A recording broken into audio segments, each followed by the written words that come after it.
तो यहाँ पर आपका एलसीएम क्या होता है, एलसीएम निकालने के लिए हाईएस्ट पावर ले लो, एक्स क्यूब और एक्स में हाईएस्ट पावर एक्स क्यूब है, वाई स्क्वायर और वाई क्यूब में हाईएस्ट पावर वाई क्यूब है। लेकिन क्वेश्चन यहाँ पर नहीं पूरा हुआ अकॉर्डिंग टू द क्वेश्चन। वो क्वेश्चन में क्या कह रहे हैं कि be result obtained by dividing the product of the positive integers. इनका पॉजिटिव इंटीजर्स का जो प्रोडक्ट है तो वो product x cube y square into x Y cube आएगा। इसे डिवाइड करना है एलसीएम से, तो एलसीएम से डिवाइड करना है तो एलसीएम नीचे आएगा एक्स क्यूब वाई क्यूब। अब इसका सॉल्यूशन देखिए, एक्स क्यूब कट गया, वाई क्यूब कट गया, रिजल्ट में क्या आया एक्स वाई स्क्वेयर। तो इसमें जो चार ऑप्शन दिए हुए हैं, पहला वाला एक्स वाई, दूसरा एक्स वाई स्क्वेयर, तीसरा C X cube Y cube, D X square Y square. तो इसमें बी वाला, इसमें क्वेश्चन नंबर फर्स्ट का बी, इसमें एक्स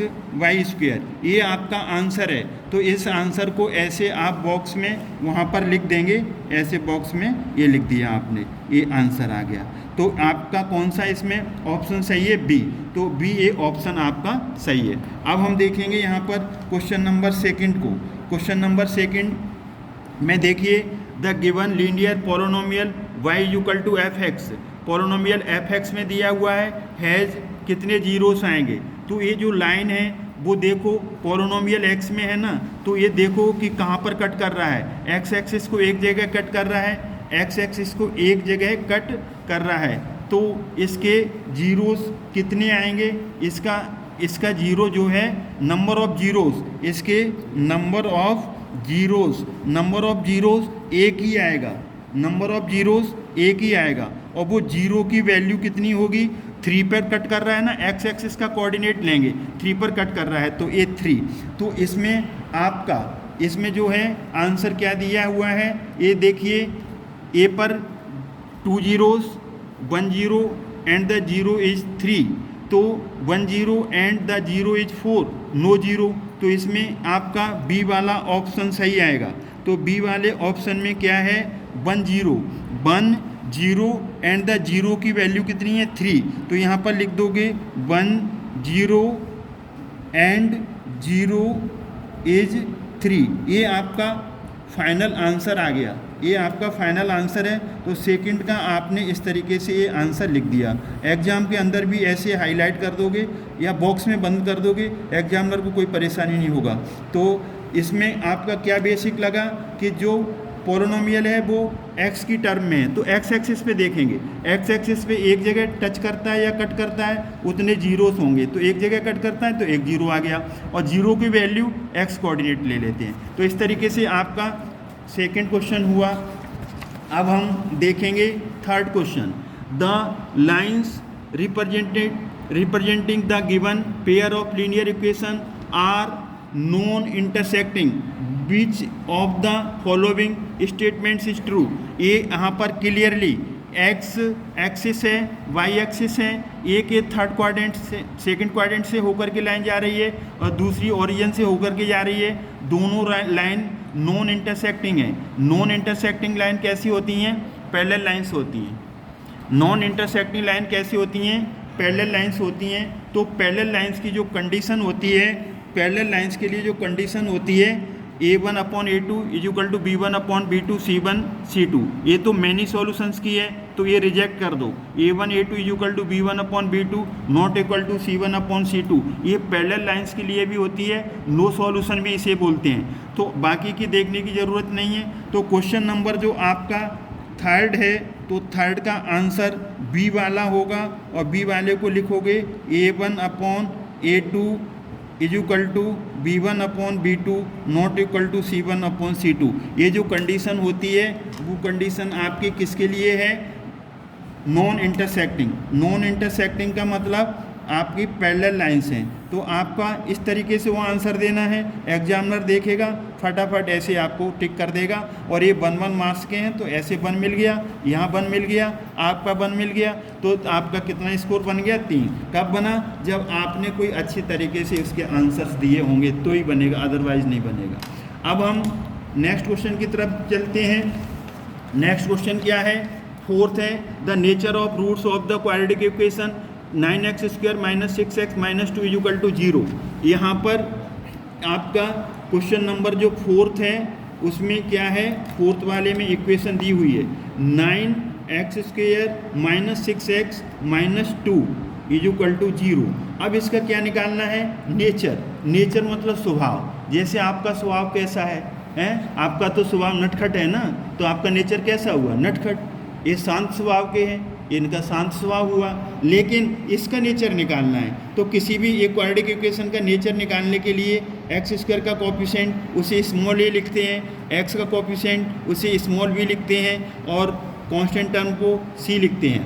माइनस है तो ब्रैकेट लगा दो, क्योंकि माइनस थॉट वाले बंदे हैं ना वो बड़े तेज होते हैं, खतरनाक होते हैं, तो उनको बंद रखो कमरे में। तो d क्या होता है, डिस्क्रिमिनेंट होता है b² माइनस 4ac। नेचर किसी का जानना है तो डिस्क्रिमिनेंट निकाल लो। तो डिस्क्रिमिनेंट निकालो तो यहाँ पर क्या आएगा, डिस्क्रिमिनेंट b की वैल्यू -6, इसका होल स्क्वायर -4, a की वैल्यू 9, c की वैल्यू -2, d इक्वल टू 6 का -6 का स्क्वायर पॉजिटिव हो जाएगा 36, माइनस और माइनस का मल्टीप्लाई कितना हो जाएगा, प्लस हो जाएगा 9 3 जा 9 4 जा 9 4 जा 36, 36 2 जा 72। अब इनको प्लस कर दो, 6 और 2 6 और 2 8 और 7 और 3 108। ये कैसा है, ये 0 से बड़ा है। ये कैसा है बोलो, 0 से बड़ा है।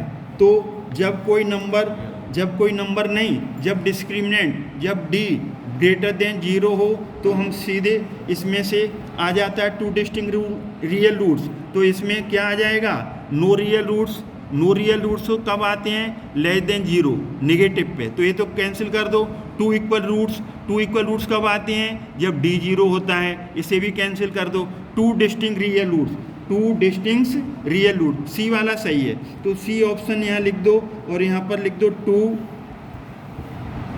डिस्टिंक्ट रियल रूट्स, और थोड़ा इसे बॉक्स में बंद कर दो। बॉक्स में बंद करने के लिए क्या है कि जो एग्जामिनर है ना, जिसकी आई साइट थोड़ी वीक है ना, तो वो भी देख लेगा और यूँ करेगा और 1 मार्क्स आपको दे देगा, ठीक है ना। आप अपने आप मत दे देना, वहाँ पर आप दे के कहीं चले आओ तो वो कॉपी तो चेक तो वो करेगा ना, एग्जामिनर करेगा। तो क्वेश्चन नंबर 5 अब हम जाएंगे, क्वेश्चन नंबर 5 की तरफ हम दौड़ेंगे। अब 5 क्या है, 2 APs have the same common difference. 2 AP हैं, उनका कॉमन डिफरेंस सेम है। The first term of one of the -1, एक के फर्स्ट टर्म कितनी है, -1 है। एंड दैट द अदर, दूसरे की फर्स्ट टर्म कितनी है, -8 है। The difference between the fourth term. APs have the common difference same, common difference इनका सेम है, कॉमन डिफरेंस सेम है, कॉमन डिफरेंस सेम है। तो अब इनका क्या निकालना है, find the difference between fourth term. तो इसकी फोर्थ टर्म और इसकी फोर्थ टर्म, तो इसकी फोर्थ टर्म क्या ले लें, इसको कैपिटल ए ले लो। क्या ले लो, कैपिटल ए, क्योंकि दोनों के फर्स्ट टर्म अलग अलग है ना, तो इसकी फोर्थ टर्म लिखेंगे तो यहाँ पर आ जाएगा, या चलो यहाँ पर फोर्थ टर्म निकाल लो, इसकी स्मॉल ए ही ले लो, कोई बात नहीं। इसकी फोर्थ टर्म पहले निकाल लो। इसकी फोर्थ टर्म क्या आएगी, इसकी फोर्थ टर्म आएगी a + 3d, यही आएगी कि नहीं आएगी। तो a4, a की जगह -1, 3d, d कॉमन है, d को d रहने दो। इसकी फोर्थ टर्म निकालो तो इसकी फोर्थ टर्म क्या आएगी, a + 3d, लेकिन इसका फर्स्ट टर्म कितना है, -8, और d तो कॉमन है, दिया नहीं, कॉमन है, तो d और d यहाँ एक जैसे ले। फिर से समझ लीजिए, ये जो फर्स्ट AP है ना, एक AP तो ये है सेकंड, और ये AP कौन सी है आपकी, फर्स्ट है। तो इसका फर्स्ट टर्म ये दिया है -1, इसका फर्स्ट टर्म -8, तो फोर्थ टर्म क्या आएगा, a + 3d, fourth term a + 3d। इसका फर्स्ट टर्म कितना है, -1, 3d, d दिया नहीं है तो d रखेंगे। इसका fourth term a + 3d, a की जगह -8, d दिया नहीं है, लेकिन दोनों का सेम है, तो इसका भी d है, तो इसका। अब इनका डिफरेंस निकालो, क्या निकालना है इनका, बोलो, डिफरेंस, तो डिफरेंस इसे ब्रैकेट में ले लो, -1 + 3d और बीच में कौन सा साइन डाल दो, माइनस का, -8 + 3d। जब भी बीच में डिफरेंस है तो इसका मतलब क्या है कि माइनस का साइन है, और जब माइनस का साइन होता है तो उसके आगे जो ब्रैकेट में रख दो नंबर, क्योंकि साइन चेंज होंगे, -1 + 3d। इसे ब्रेकअप करोगे, ओपन करोगे, माइनस माइनस प्लस हो जाएगा, अंदर का दूसरे नंबर का भी साइन बदलेगा, ये गलती कर दोगे तो गलत हो जाएगा, प्लस माइनस -3d, 3d से 3d कट गया, तो 8 में से बन गया 7। तो अब ये देखिए 7 इसमें कौन सा आंसर है, सी। तो इसका क्वेश्चन नंबर जो 5th है, तो क्वेश्चन नंबर 5th का सी पार्ट, क्वेश्चन नंबर जो 5th है, क्वेश्चन नंबर 5th का सी पार्ट सही है और इसका 7 आंसर है, ए आंसर आ गया। तो इस तरीके से हमने 5th क्वेश्चन भी किया है।